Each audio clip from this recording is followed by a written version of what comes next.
Happy cooking with Priya. இன்றைக்கி நம்ம பார்க்க போகிறது ஒரு பன்னீர் 65 ஃப்ரைட் ரைஸ் பார்க்க போகிறோம். அதுக்கு பாஸ்மதி ரைஸ் வந்து 1.5 கப் நான் எடுத்து வச்சுருக்கேன். ஒரு 200 கிராம் பன்னீர் எடுத்து வச்சுக்கோங்க.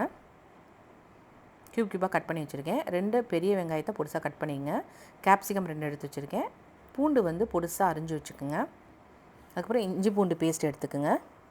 நான் வந்து சிக்கன் 65 மசாலா எடுத்து வச்சுருக்கேன் பன்னீரை ஃப்ரை பண்ணுறதுக்காக. செஸ்வான் சாஸ் எடுத்துக்கோங்க. தயிர், சோயா சாஸ் கொஞ்சம். ஃப்ரைட் ரைஸ் மசாலா வந்து நான் ஆச்சியில் வாங்கி வச்சுருக்கேன். ஹாப்பி மாலை கூட இருக்குது. உங்களுக்கு எது வேணுமோ நீங்கள் எடுத்துக்கோங்க. பெல் பெப்பர் 2 கலர் இருக்குது. உங்களுக்கு எந்த கலர் வேணால் நீங்கள் எடுத்துக்கலாம். இப்போ நம்ம ஒரு கண்ணாடி பவுலில் பன்னீரை ஆட் பண்ணிவிடுவோம். பன்னீரை போட்டு கொஞ்சமாக தயிர் ஆட் பண்ணிக்கோங்க. நான் வந்து குக்கில் வந்து 65 மசாலா வாங்கி வச்சுருக்கேன் கைஸ். அதுலேயே வந்து உப்பு, இஞ்சி பூண்டு பேஸ்ட்டு, காரம் எல்லாமே இருக்கும். நம்ம தனியாக ஆட் பண்ண அவசியம் கிடையாது. ட்ரை பண்ணி பாருங்கள், சூப்பராக இருக்கும். தயிரை போட்டுட்டேன். இப்போ நம்ம சிக்கன் 65 மசாலா ஆட் பண்ணிடுவோம். ஒரு 3 ஸ்பூன் நம்ம போட்டுக்கலாம். போட்டு நல்லா பெரட்டி ஒரு அரை மணி நேரம் ஊற வச்சுருங்க. ஏன்னா தயிர்லாம் போட்டுங்கன்னா நல்லா சாஃப்டாக இருக்கும். நல்லா அந்த பன்னீரில் வந்து அந்த மசாலாலாம் ஒட்டி நல்ல ஒரு டேஸ்ட் கொடுக்கும். ஃப்ரை பண்ணும்போது நல்லா கிறிஸ்பியாகவும் சாஃப்டாகவும் இருக்கும். இந்த பாருங்கள், ஊற வச்சுட்டேன். இது ஒரு பக்கம் ஊறட்டும். நம்ம சாதத்தை வந்து தனியாக வடித்து எடுத்து வச்சுப்போம். நல்லா உதிரி உதிரியாக.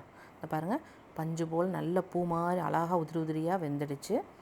இப்போ நம்ம ஏர் ஃப்ரையரில் எண்ணெய் தடவி நம்ம ஊற வச்சுருக்கோம் இல்லையா பன்னீரை அதெல்லாம் அதில் போட்டு நம்ம ஃப்ரை பண்ணிவிடுவோம். நீங்கள் தவாவில் கூட ட்ரை பண்ணுங்கள். இல்லைனா தோசைக்கல்லில் வந்து எண்ணெய் ஊற்றி இந்த இதை பன்னீரை போட்டு ஃப்ரை பண்ணி கூட எடுங்க கைஸ். நான் இதில் எண்ணெய் ரொம்ப கம்மியாக எடுக்குன்றக்காக தான் நான் இதில் போட்டிருக்கேன். ஏர் ஃப்ரையரில் ஃப்ரை பண்ணி எடுக்கிறேன். பட் இதுலேயும் ரொம்ப டேஸ்ட் வந்து ரொம்ப சூப்பராக இருக்கும். உங்கள் வீட்டில் இருந்துச்சுன்னா நீங்கள் ஏர் ஃப்ரையரில் ட்ரை பண்ணுங்கள். இப்போ நம்ம 190 டிகிரியில் ஒரு 15 மினிட்ஸ் நம்ம வச்சுருவோம். சூப்பராக நல்லா கிறிஸ்பியாக உள்ளே வந்து நல்லா வெந்து சாஃப்டாக கிடைக்கும் நமக்கு. இது வேகக்குள்ளே நம்ம வந்து கடாயை அடுப்பில் வச்சு டக்கு டக்குன்னு நம்ம ஃப்ரைட் ரைஸ்க்கு ரெடி பண்ணிடலாம். பாருங்கள், ஒரு 15 மினிட்ஸ் நீங்கள் வச்சுக்கோங்க. இது ஓரமாக நல்லா ஃப்ரை ஆகிட்டு இருக்கட்டும். வச்சாச்சு. இப்போ ஆன் பண்ணி விட்டலாம். இப்போ நம்ம ஸ்டவ்வை ஆன் பண்ணிப்போம். கடாயை வச்சுருங்க. நான் வந்து நார்மலாக ரீஃபைண்ட் ஆயில் தான் 2 டேபிள் ஸ்பூன் எடுத்திருக்கேன். நல்லா கடாய் சூடாகட்டும்.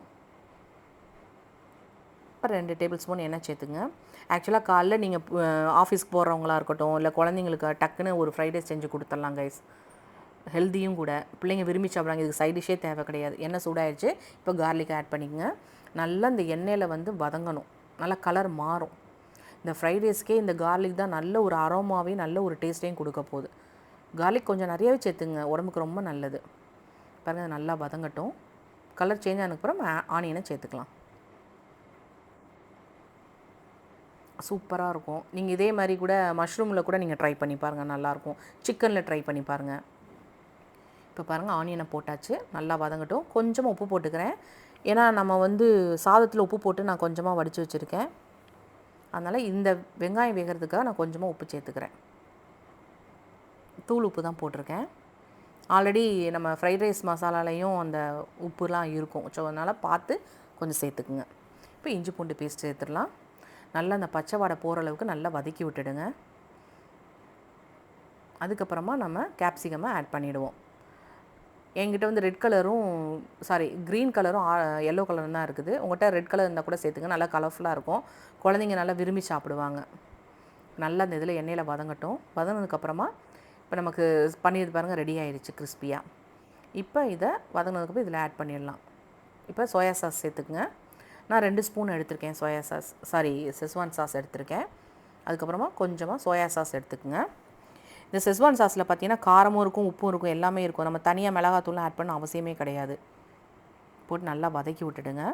இப்போ நம்ம பன்னீரை வந்து ஃப்ரை பண்ணி வச்சுக்கோம்னா அதையும் இதில் ஆட் பண்ணிவிடுவோம். பார்த்திங்களா, பார்க்கும் போதே தெரியுதா உங்களுக்கு, நல்ல ஒரு சாஃப்டாகவும் கிறிஸ்பியாகவும் இருக்குது. சூப்பராக சாப்பிட்டு மட்டும் பாருங்கள், வேறு லெவலில் இருக்கும். அதுக்கப்புறம் நீங்கள் அடிக்கடி இந்த பன்னீர் 65 ஃப்ரைட் ரைஸ் உங்கள் குழந்தைங்களுக்கு நீங்கள் கண்டிப்பாக செஞ்சு கொடுப்பீங்க. இப்போ நம்ம வந்து சாதத்தை ஆட் பண்ணிவிடுவோம். பாருங்கள், நல்லா எல்லா சாதத்தையும் ஆட் பண்ணிவிடுங்க. சைடில் விட்டு கிளறி எடுங்க. மெதுவாக அரிசி உடையாமல் பொறுமையாக கிளறி விடுங்க. நல்லா அந்த மசாலாலாம் அந்த ரைஸில் வந்து இறங்கணும். பாருங்கள், மெதுவாக கிளறி விடுங்க. பார்க்கவே இவ்வளோ கலர்ஃபுல்லாக இருக்குது பார்த்தீங்களா, சூப்பராக இருக்குது. சுட சுட சாப்பிட்டிங்கன்னா அவ்வளோ டேஸ்ட்டாக இருக்கும். இதுக்கு சைட் டிஷ்லாம் எதுவுமே தேவை கிடையாது. செம்மையாக இருக்கும், ஹெல்த்தியும் கூட. இப்போ நம்ம ஃப்ரைட் ரைஸ் மசாலாவை ஆட் பண்ணிவிடுவோம். ஃப்ரைட் ரைஸ் மசாலாவையும் பார்த்திங்கன்னா உப்பு இருக்குது, காரம் எல்லாமே இருக்கும்.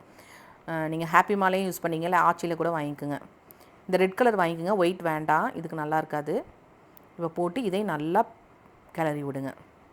சூப்பரான ஒரு பன்னீர் 65 ஃப்ரைட் ரைஸ் ரெடி பண்ணியாச்சு. கண்டிப்பாக ட்ரை பண்ணி பாருங்கள். இங்கே பாருங்கள் எவ்வளோ நல்லா அழகாக இருக்குது பார்த்தீங்களா, கலர்ஃபுல்லாகவும் இருக்குது, பன்னீர் நல்லா சாஃப்டாகவும் வெந்துடுச்சு. ஸோ ட்ரை பண்ணி பாருங்கள், வீட்டில் செஞ்சு சாப்பிட்டு பார்த்துட்டு எப்படி இருக்குன்னு சொல்லுங்கள் கைஸ். Thank you, bye bye.